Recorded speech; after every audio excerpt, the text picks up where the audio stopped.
All right. Let's see. Greg, why don't you kick it off? What do we call this show? The better going off the hottest first line, dude. Come on. The hottest thing in podcasts, the hottest thing to keep you sipping cool. This is the hottest podcast to keep you sleeping cool. And if you think it's the coolest podcast to keep you from sleeping hot, either way, welcome to Better Sleeping Tonight with Shane and Greg.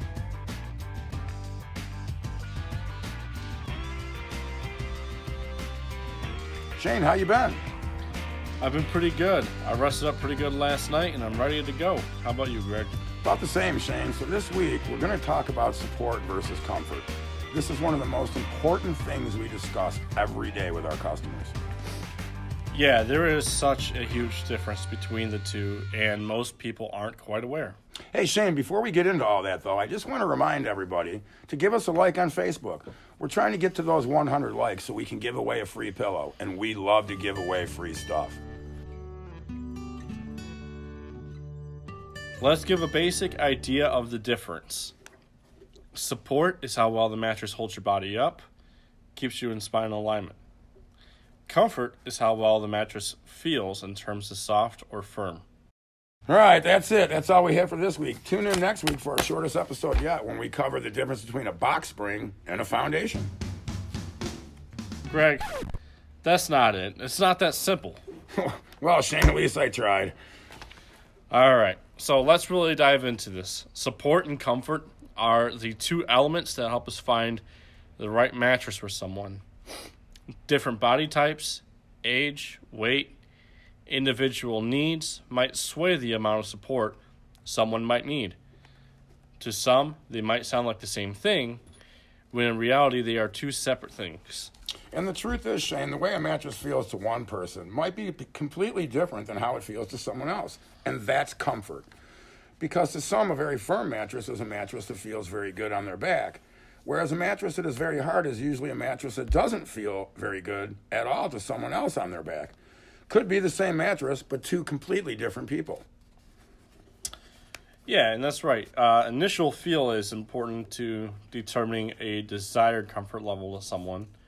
If we have someone on the right type of support, then it comes down to comfort. But even then, it can still become confusing to customers. If someone lays on a mattress and they think they need more lumbar support or they don't feel that they have enough lumbar support, then we have to look specifically for that in addition to the individual support need for the person aside from just the general support of the mattress. Right, and if we were to make a scale from 1 to 10 of varying support, most people would fall between a 3 and a 9. The reason is because a mattress with no support wouldn't be good for anyone, whereas a mattress with nothing but support wouldn't be very comfortable to most people. Different sleepers have their preferred amount of comfort. Sometimes that preference of comfort gets confused with support, but the comfort is coming from the layers on top of the coils. So side sleepers generally like a soft or medium comfort, whereas a stomach sleeper usually likes something more on the medium firm to firm level. And as we mentioned, body types also affect the type of support someone needs. Female sleepers tend to have more weight in their midsections compared to men. Also, to men, a soft mattress might feel more ideal, but might sink too much for a woman.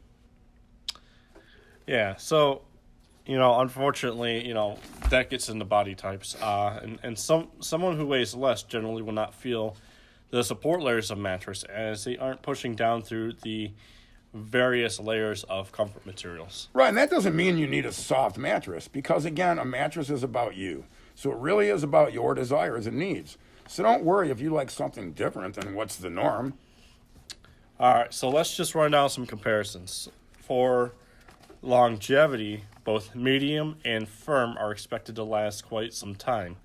But something soft generally starts sagging sooner due to their comfort layers wearing out faster. Well, and firmer mattresses tend to be a bit cheaper. And the reason for that is because firmer mattresses in general don't use many layers of comfort material. And a medium mattress is quite good at minimizing pressure, which is correlated to your last point, Greg, as more comfort materials makes mattresses a bit softer, but also increases price. And back to that point, the initial off-gassing of VOCs is lower on a firm mattress because it doesn't use as much foam. It's also easier to move on and doesn't require being rotated as much as a firmer mattress that doesn't have the tendency to sag. So the support layer of a mattress is usually made up of either support foam, which in that case would make a mattress an all foam, like iComfort or Tempur-Pedic, or the support layer is made of coils, which is found in traditional mattresses and hybrids as well. However, there are many ways that those support layers can be confusing. Yeah, now most manufacturers use the same type of coils, Shane. Some put their own twist on them, but for the most part, they're all using Marshall coils, also known as individually wrapped coils. Simmons Beauty Rest had a patent on the technology, but now a similar type of coil is used and are referred to in generic terms as encased coils. Yeah, and Simmons, unlike others, doesn't temper their coils, but they do instead add carbon magnesium, so we refer to them as carbon steel coils. Right, and both ways to strengthen the steel, Shane. Tempering steel where you make the metal hot and then cool it down to strengthen the overall design of the coil. Tempered coils are generally a better construction for someone with a larger frame as they tend to be firmer. Now, some variations in the shape of the coil are that there's one with a narrow midsection to be more of an hourglass design, another with a wider midsection with a narrow tapering on the top and bottom, and some even have a few turns at the top that spiral to be more individually responsive. There is also coil and coil design and braided coils, which tend to be a little bit firmer, and both types are generally zoned in the mattress. This way you're not wasting materials. However, both braided coils and coil-on-a-coil can lead to somewhat confusing and misleading information when asking for things such as coil count. The same is true for microcoils and nanocoils, which serve purposes but aren't full-size coils, but are often counted in when a customer asks for a coil count. So generally speaking, what coil count should a customer be looking for, Shane? Well, a customer should expect that a lower-priced mattress may not have as many coils as a more expensive mattress. And in some cases that is true, and in some cases it is not. A queen mattress with a 400 coil count might be due to the coil construction. Typically for that count, it might be a continuous coil or Bonnell coil system, as it's often referred to. For mattresses using encased coils, the average coil count is around 800. Also, just as important is the amount of turns in a coil, as the more turns a coil has, the softer the coil tends to be, allowing the coil to be more conforming. Coil gauge is lastly one of the most significant parts of a mattress construction, as it plays a part in both comfort and support. A mattress with between 13.5 and a 14 gauge coil is widely used, as it suits most people. The lowest gauge we typically see is a 12.5 gauge, which is quite firm, and the highest gauge is a 15.5, which is much softer. All right, that's going to wrap it up for this week, guys. We want to thank you all for sticking around. Shane, what do you think we should be talking about next week? Next week, let's have some fun and cover questions we commonly get asked. We love our customers and usually have a fun and educational experience with them.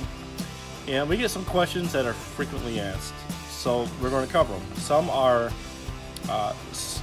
of the questions that we get have serious responses. Some of them are a little bit more fun, and some of them are very important when people are trying to determine the mattress for them.